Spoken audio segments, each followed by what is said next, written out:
Okay, so I have gotten this email a couple of times, or sorry, a messenger, um, and I've tried to send it out. And sorry if I'm not holding the camera properly, but when I'm recording, it won't let me switch. But it's something that's important for every Canadian to read or to listen to, and send this out to as many people as you can. I'm recording it this way because it won't allow me to do it the other way. It shut me down and virtually blocked me from my messenger. So I'm actually sending it out to people. I'm hoping through text message, and I'm hoping that they can get it sent out. And as soon as I'm unblocked from Messenger, I will be sending it out to as many people as I can. But this is eye opening, and this is communism straight up. And y'all need to watch this. Listen to it right to the end because it's something everybody needs to do. It is your job to protect your kids. And that's exactly what I'm trying to do, is protect mine. So here goes.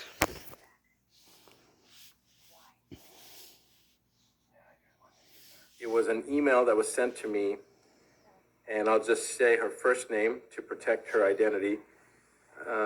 Denise, Denyse.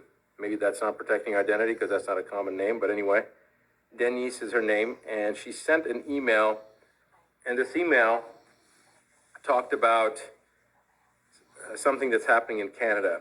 The subject was leaked email from Liberal Party of Canada lays out the plan for what's going to happen in November, December, and then the first and second and third quarters of 2021.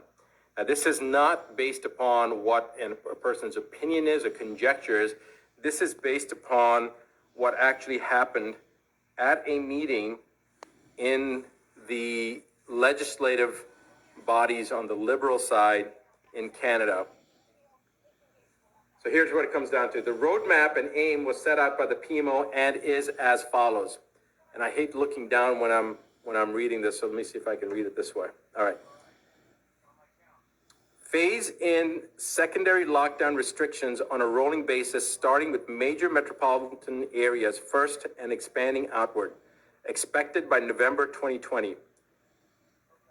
Next one, rush the acquisition of or construction of isolation facilities across every province and territory, expected by December 2020. These are concentration camps they're talking about.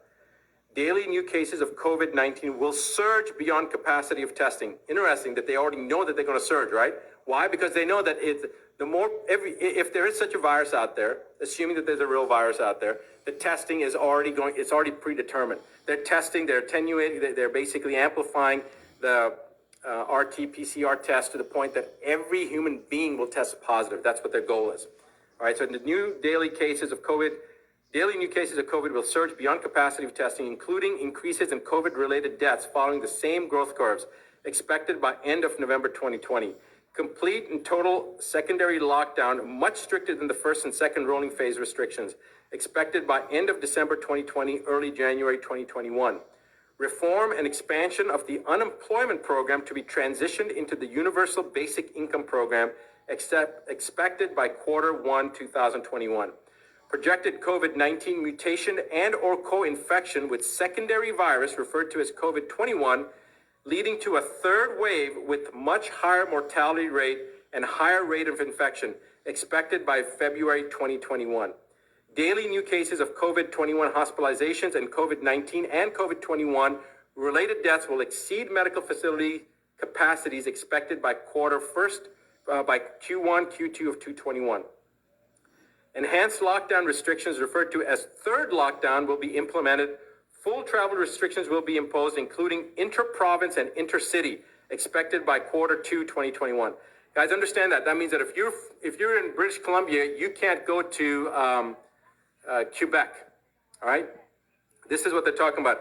And if you're in one city and you're trying to go into another city in the same province, they're not going to allow you to do that. This is in Canada. Of course, they're going to try to roll this out, and I'll get to that point here in a second. All right. Transitioning of individuals into the Universal Basic Income Program, expected mid-Q2 2021. Projected supply chain breakdowns in inventory storage, large economic instability, all expected late second quarter 2021. Deployment of military personnel into major metropolitan areas as well as all major roadways to establish travel checkpoints, restrict travel and movement, provide logistical support to the area expected by third quarter 2021. Along with that provided roadmap, the Strategic Planning Committee was asked to design an effective way of transitioning Canadians to meet an unprecedented economic endeavor, one that would change the face of Canada and forever alter the lives of Canadians. All right, guys, this is where it gets really disturbing, as if it's not already disturbing. What we are told was that in order to offset what was essentially an economic collapse on an international scale, that the federal government was going to offer Canadians a total debt relief. So people are getting excited about that. That sounds good, but wait. This is how it works. The federal government will offer to eliminate all personal debts, all mortgages, all loans, all credit cards, etc., which all funding will be provided to Canada by the IMF under what will become known as the World Debt Reset Program. In exchange for acceptance of this total debt forgiveness, the individual would forfeit ownership of any and all property and assets forever. In exchange for acceptance of this total debt forgiveness, the individual would forfeit ownership of any and all property and assets forever.